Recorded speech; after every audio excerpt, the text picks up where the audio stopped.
മൂകം കരോതി വാചാലം പങ്കും ലംഘയത്തെ ഗിരിം യത്കൃപാത്തമഹം വന്ദേ പരമാനന്ദമാധവം.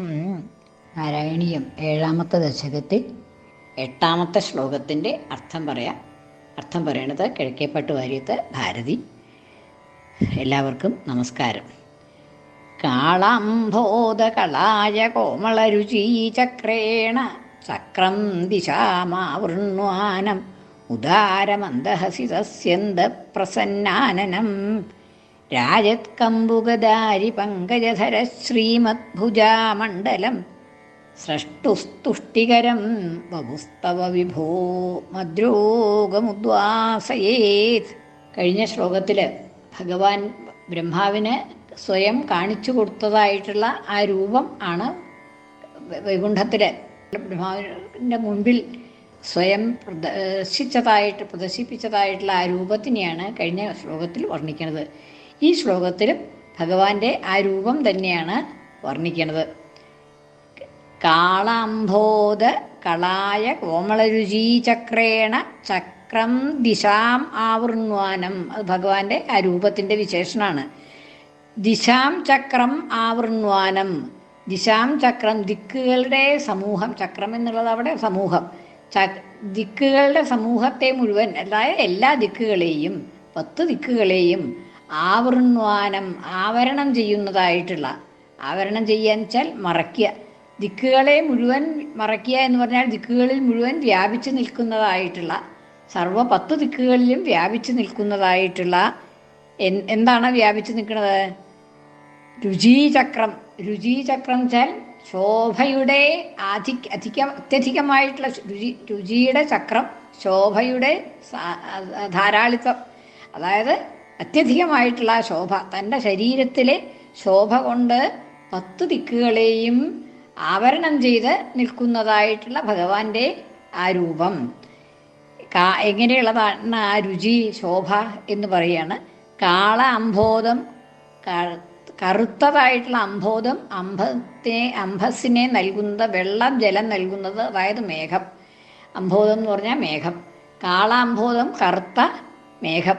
കറുത്ത മേഘത്തിൻ്റെ പോലെയും കളായ കുസുമം എന്ന് പറഞ്ഞിട്ടുണ്ടെങ്കിൽ കായാമ്പൂ പോലെയും, കാളാംബോധം പോലെയും, കറുത്ത മേഘം പോലെയും, കറുത്തിരുണ്ടതായിട്ടുള്ള ആ മേഘം പോലെയും, കളായ പുഷ്പം പോലെയും, കളായം പോലെയും, കോമളമായിട്ടുള്ള മനോഹരമായിട്ടുള്ളതായിട്ടുള്ള, കറുത്തതാണ് എങ്കിലും നദി മനോഹരമായിട്ടുള്ളതായിട്ടുള്ള കാർമേഘം പോലെയും കായാമ്പൂ പോലെയും അതിമനോഹരമായിട്ടുള്ള തൻ്റെ ശരീരശോഭ കൊണ്ട്, ശരീരത്തിലേതായ കറുത്തതാണല്ലോ ഭഗവാൻ.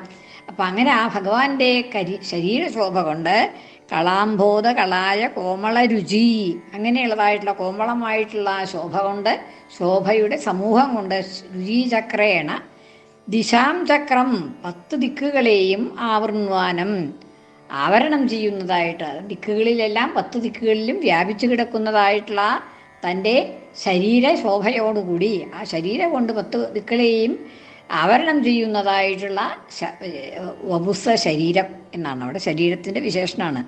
ആവൃണ്വാനം എന്നുള്ളത് ശരീരത്തിൻ്റെ വിശേഷണമാണ്. ഇനി ഉദാരമന്ദഹസിതസ്യന്ത പ്രസന്നാനനം, 2ാമത്തെ വിശേഷണം.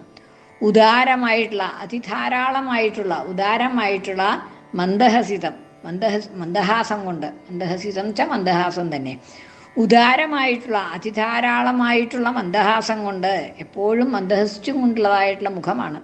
അങ്ങനെ ഉദാരമായ മന്ദഹാസം കൊണ്ട്, അതിൻ്റെ സ്യന്തം കൊണ്ട്, സ്യന്തം എന്ന് വെച്ചാൽ പ്രവാഹം തന്നെ, ഉദാരമായിട്ടുള്ള മന്ദഹാസ പ്രവാഹം, നിർത്താതെ കണ്ടുള്ളതായിട്ടുള്ള മന്ദഹാസം, ഉദാരമായിട്ടുള്ള മന്ദഹാസത്തിൻ്റെ സ്യന്തം കൊണ്ട് അതങ്ങനെ ഇറ്റിറ്റ് വീഴാണ് എന്നുള്ളതാണ്. അങ്ങനെയുള്ളതായിട്ടുള്ള സ്യന്ത പ്രസന്നാനനം, അങ്ങനെ ആ പ്രസന്നമായിട്ടുള്ള മുഖത്തോടു കൂടിയതായിട്ടുള്ള ശരീരം, അങ്ങനെ അദ്ദേഹത്തിൻ്റെ വപുസിൻ്റെ വിശേഷം തന്നെ, ഭഗവാന്റെ വപുസിൻ്റെ വിശേഷം തന്നെ. എന്താണത്?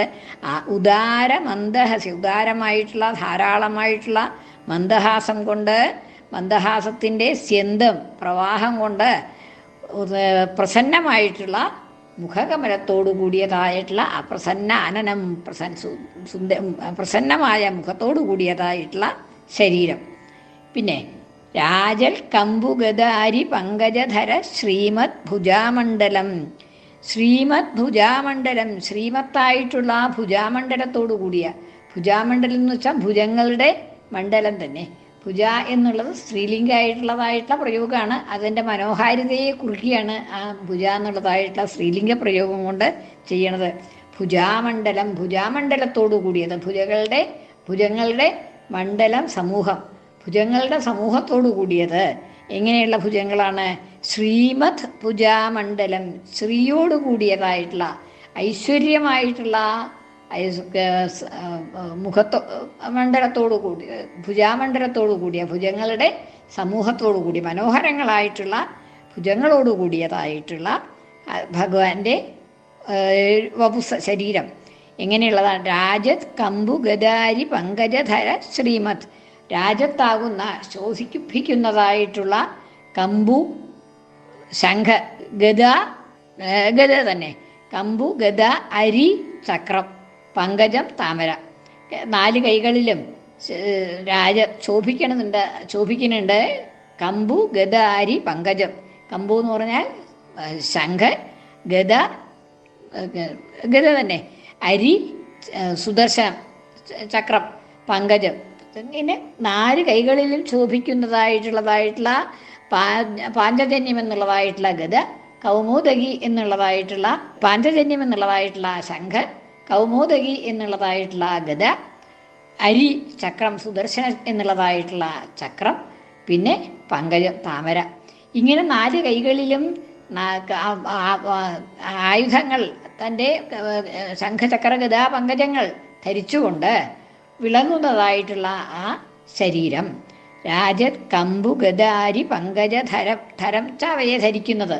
ധര ശ്രീമത് ഭുജാമണ്ഡലം, ശ്രീമത്തായിട്ടുള്ള ഭുജാമണ്ഡലത്തോട്, ഭുജ സമൂഹത്തോടു കൂടിയതായിട്ടുള്ള ഭഗവാന്റെ ആ വപുസ്. അത് ഇങ്ങനെയുള്ളതാണ്. പിന്നെ ഒന്നും കൂടി വിശേഷം പ്രത്യേകിച്ച് പറയുന്നുണ്ട്. സ്രഷ്ടുഹു തുഷ്ടികരം, സ്രഷ്ടാവിന്, ബ്രഹ്മാവിന് തുഷ്ടിയെ, സന്തോഷത്തെ ഉണ്ടാക്കുന്നതായിട്ടുള്ള, അതായത് ഈ ഭഗവാന്റെ രൂപം അങ്ങോട്ട് പ്രത്യക്ഷപ്പെട്ടപ്പോൾ ബ്രഹ്മാവിന് വളരെയധികം സന്തോഷം ഉണ്ടായി എന്നാണ് പറയുന്നത്. സന്തോഷം ഉണ്ടാവാണ്ടിരിക്കുമോ? തപസ് ചെയ്തുകൊണ്ടിരിക്കണത് അതിന് വേണ്ടിയിട്ടല്ലേ. അപ്പം അങ്ങനെയുള്ളതായിട്ടുള്ള ആ ഭഗവാന്റെ ആ രൂപം അങ്ങോട്ട് വൈകുണ്ഠത്തിൽ ചെന്നപ്പോൾ തന്നെ സന്തോഷമായി, വൈകുണ്ഠത്തിനെ ദർശിച്ചപ്പോൾ തന്നെ സന്തോഷമായി. ഇനി ആ വൈകുണ്ഠത്തിലുള്ളതായിട്ടുള്ള അവിടെ ആ രത്നാസനാധ്യാസിതമായിട്ടുള്ള, രത്നാസനത്തിൽ വർത്തിക്കുന്നതായിട്ടുള്ള ആ ഭഗവാന്റെ രൂപം കണ്ടപ്പോൾ അതിലേറെ സന്തോഷമായി ബ്രഹ്മാവിന് എന്ന് പറയാണ്. അങ്ങനെയുള്ളതായിട്ടുള്ള ആ ഭഗവാന്റെ രൂപം സൃഷ്ടുഹു തുഷ്ടികരം വപുഹു, അങ്ങനെയുള്ളതായിട്ടുള്ള തവ വപുഹു, തവ അങ്ങയുടെ, വപുസ്തവ എന്നുള്ളത് പദം മുറിക്കുമ്പോൾ വപുഹു തവ, അങ്ങയുടെ, തവ വപുഹു അങ്ങയുടെ ആ ശരീരം മദ്രോഗമുദ്വാസയേത്, വിഭോ അല്ലയോ വിഭുവായിട്ടുള്ള, സർവശക്തനായിട്ടുള്ള, സർവവ്യാപിയായിട്ടുള്ള അല്ലയോ ഭഗവാനെ, മദ്രോഗം ഉദ്വാസയേത്, എൻ്റെ എല്ലാ രോഗങ്ങളെയും, രോഗം എന്ന് ഏകവചനായിട്ട് പറയുന്നുണ്ടെങ്കിൽ അത് എല്ലാ രോഗങ്ങളിലെയും ഒന്നിച്ച് കൂട്ടിച്ചേർക്കാൻ ഒന്നിച്ച് ഉദ്ദേശിച്ചും കൊണ്ടാണ്. വനം എന്ന് പറയുമ്പോൾ എല്ലാ വൃക്ഷങ്ങളും ഒരുപോലെ ഇല്ലേ? അതുമാതിരി ഇവിടെ രോഗം എന്ന ഏകവചനായിട്ട് പറഞ്ഞിട്ടുണ്ടെങ്കിലും എൻ്റെ മനസ്സിലുള്ളതായിട്ടുള്ള രോഗങ്ങളെയും ബാഹ്യമായിട്ടുള്ള ശരീരത്തിലുള്ളതായിട്ടുള്ള രോഗങ്ങളെയും, കാമക്രോധാദികളായിട്ടുള്ള രോഗങ്ങൾ, മാനസികമായിട്ടുള്ള രോഗങ്ങൾ, അല്ലാതെ കണ്ട് ശാരീരികമായിട്ടുള്ള രോഗങ്ങൾ, എല്ലാ രോഗങ്ങളെയും മദ്രോഗം ഉദ്വാസയേത്, എല്ലാറ്റിനെയും ഉദ്വാസയേത്, നിർമൂലമായിട്ട് നശിപ്പിക്കണേ, അതിനെയൊക്കെ പുറത്തേക്ക് തള്ളിക്കളയണേ, ഇല്ലാതാക്കണേ, എല്ലാം നശിപ്പിച്ചു തരണമേ എന്നുള്ളതായിട്ടുള്ള പ്രാർത്ഥന ആണ് ഈ ശ്ലോകത്തിൽ ഉള്ളത്.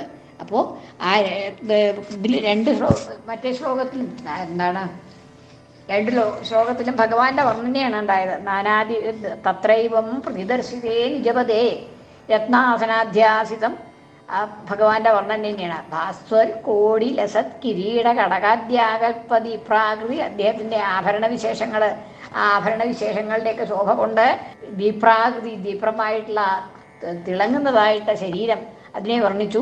പിന്നെ ശ്രീവത്സാങ്കിതമായിട്ടുള്ള ശ്രീവത്സം എന്നുള്ളതായിട്ടുള്ള ഭഗവാന്റെ മാറത്തെ അടയാളത്തിനെ വർണ്ണിച്ചു. ആത്ത കൗസ്തുഭമണി ആർത്ത് ധരിച്ച കണ്ഠത്തിലുള്ളതായിട്ടുള്ള കൗസ്തുഭമണിയെ വർണ്ണിച്ചു. ആ മണി ഛായ അരുണം, അതുകൊണ്ട് ഈ നീലനിറത്തിന് ഒരു അരുണിമ കലർന്നതിനെ പറ്റി വർണ്ണിച്ചു. ഇനി വിശ്വേഷാം, ലോകത്തിന് മുഴുവൻ കാരണഭൂതമായിട്ടുള്ള അങ്ങയുടെ ആ രൂപം ഐക്ഷതവിധി, അങ്ങനെയുള്ളതായിട്ടുള്ള രൂപത്തിനെയാണ് ബ്രഹ്മാവ് അവിടെ കണ്ടത്. ആ രൂപത്തിനെ തന്നെ ഒന്നുകൂടി വർണ്ണിച്ചു ഇവിടെ. കാളാംബോധകളായ കോമളരുചി ചക്രേണ, കാളാംബോധം പോലെ, കറുത്ത മേഘം പോലെ വർഷിക്കാൻ ഉതകുന്നതായിട്ട്, വർഷിക്കാൻ ഒരുങ്ങി നിൽക്കുന്നതായിട്ടുള്ള ഭഗവാന്റെ കാരുണ്യം അത്രയുള്ളതാണ്. കാരുണ്യം കൊണ്ട് വർഷിക്കാനായിട്ട് ധൃതി പിടിച്ചു നിൽക്കുകയാണ്. അങ്ങനെ എങ്ങനെയാണ് ഭക്തന്മാരുടെ മേലിൽ കാരുണ്യം പ്രവഹിപ്പിക്കേണ്ടത് എന്ന് ഉള്ളതായിട്ടുള്ള ആ ചിന്തയോട് കൂടിയതായിട്ടുള്ള ആ കാളാംബോധം പോലെ ഉള്ളതാണ്, വർഷിക്കാൻ ഒരുങ്ങുന്നതായിട്ടുള്ള മേഘം പോലെയാണ് ഭഗവാന്റെ കാരുണ്യം എന്നാണ്. അപ്പം അങ്ങനെ ആ കാളാംബോധം പോലെയും കളായ കുസുമം പോലെ, അപ്പം അവിടെ കളായ കുസുമം പോലെ എന്ന് പറയുന്നത് കൊണ്ടും മനോഹാരിത, ഭംഗി ആണ് പറയണത്.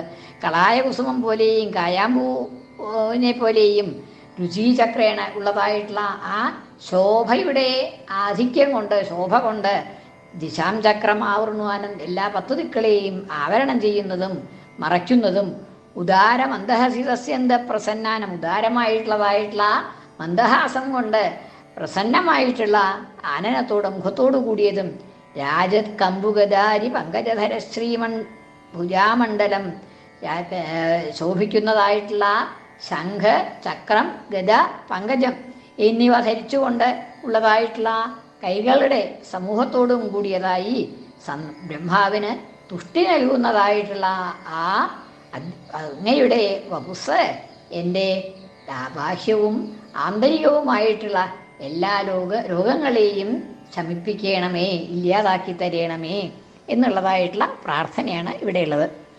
കാളാംബോധകളായ കോമളരുചി ചക്രേണ ചക്രം ദിശാമാവൃണ്വാനം ഉദാരമന്ദഹസിതസ്യന്ത പ്രസന്നാനനം രാജത് കമ്പുഗദാരി പങ്കജധര ശ്രീമദ്ഭുജാമണ്ഡലം സ്രഷ്ടുസ്തുഷ്ടികരം വപുസ്തവ വിഭോ മദ്രോഗമുദ്വാസയേ. കൃഷ്ണാർപ്പണം. മലയാള പരിഭാഷ. കായാംബൂഘന മേഘകോമള നിറം നൽകാന്തി പൂണ്ടെങ്ങുമേ ദിവ്യം സുന്ദരമന്ദഹാസമുതിരും നൈർമല്യമേറും മുഖം ചക്രം ശംഖുഗദാ സരോജസഹിതം 4 കൈകളും കൂടിയാരൂപം ബ്രഹ്മനു ഹർഷമേകി അതുപോലെൻ രോഗവും മാറ്റണേ. സർവത്ര ഗോവിന്ദനാമ സങ്കീർത്തനം. ഗോവിന്ദ ഗോവിന്ദ.